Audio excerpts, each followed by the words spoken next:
Hi friends and family.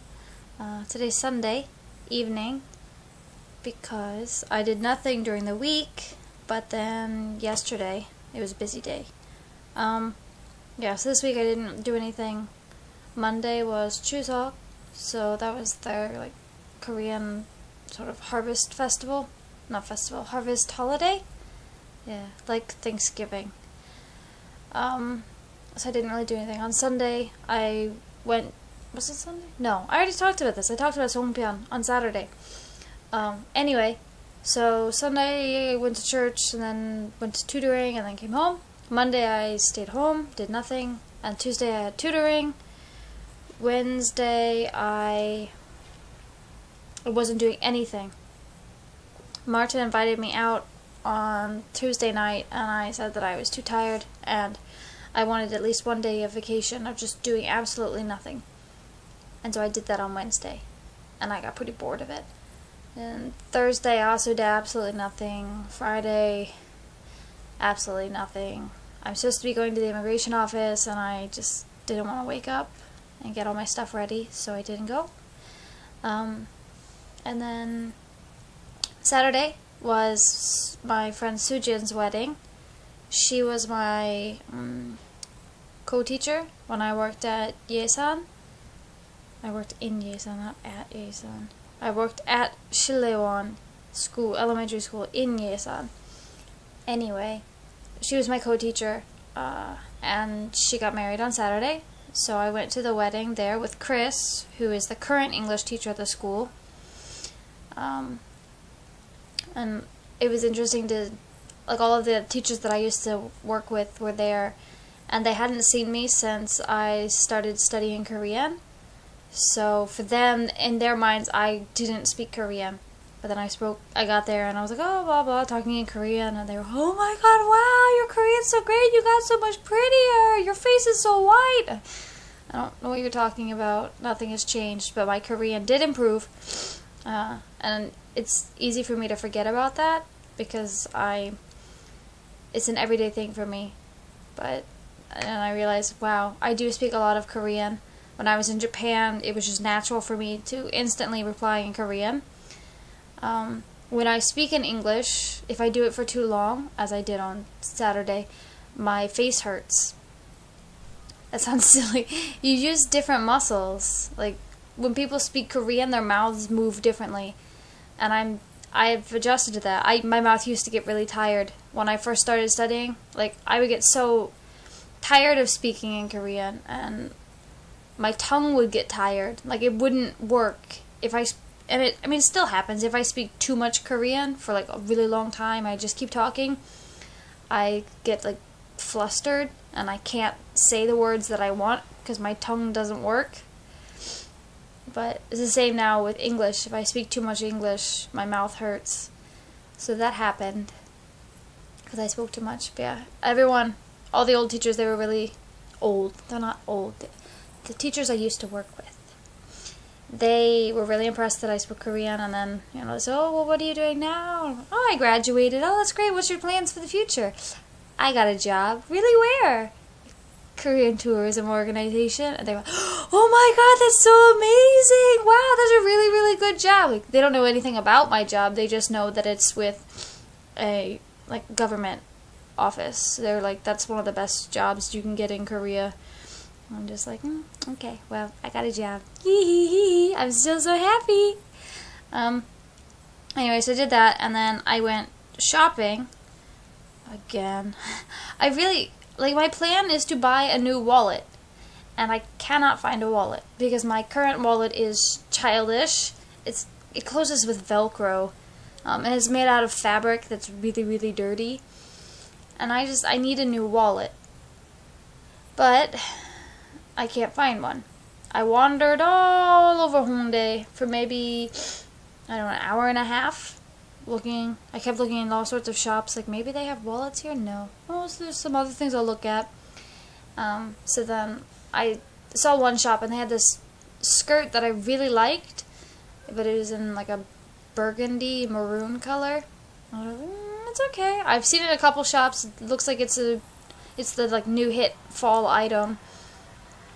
But I was like, and it's a bit longer than a lot of the other skirts. A lot of skirts here are really short. It was a long skirt, and it was like 35, something like that. So a lot of different shops had it, and I thought, okay, after I find a wallet, and I like done this whole circuit of this shopping area, I'll come back here, and if the skirt is still here, I will buy it.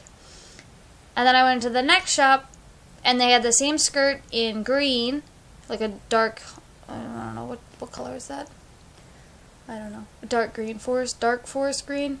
I don't know. Anyway, they had it in green, and it was only $22. So, I bought it. Yeah. But it's really pretty. I wore it today, and I really like it. Anyway, where was I going with this? Yes, so I did that, and then I was like, okay, well, I still need to find a wallet, so I'll just finish the shopping circuit. And I turned down the side street, and I'm walking, and I saw a shop that I really wanted to go in, but as I walked up to it, the owner came out and locked the door. I guess she was going to dinner.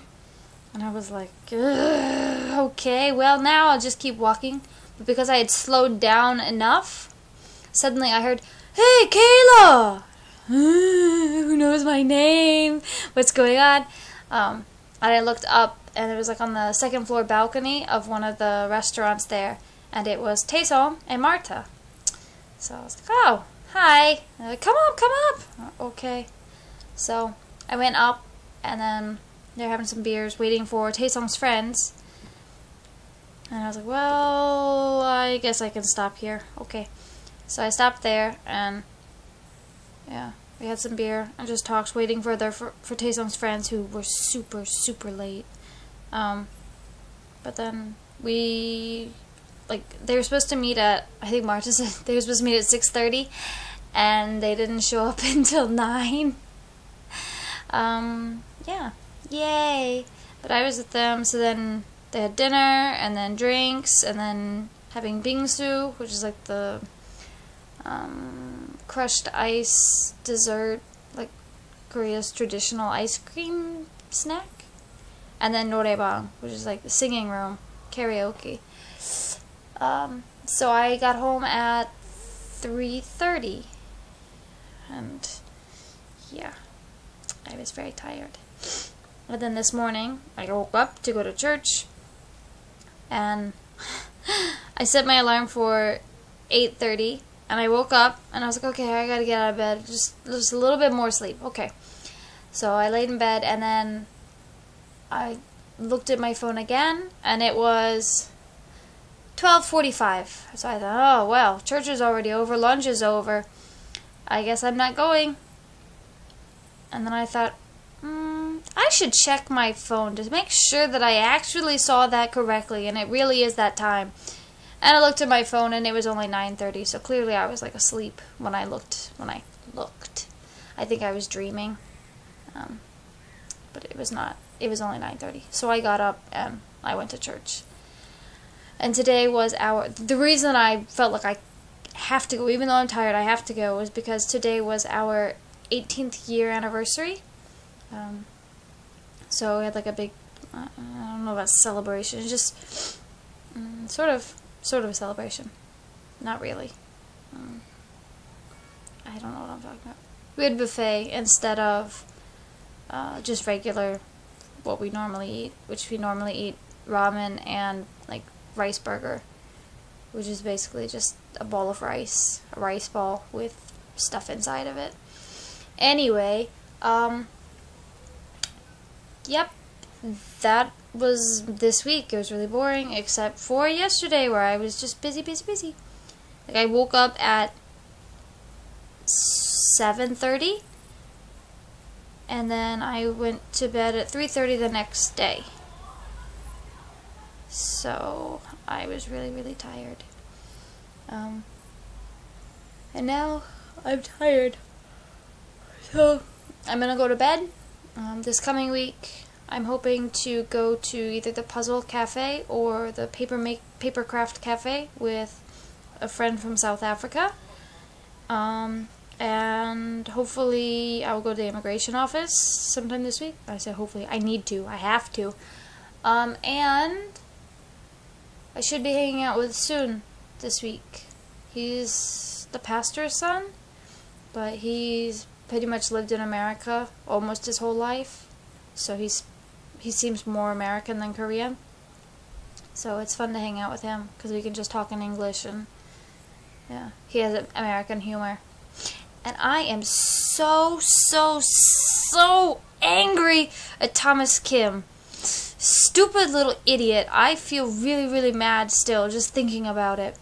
For any of you who don't know, his family were my neighbors when I was in middle school, and they were the first Koreans I had ever met.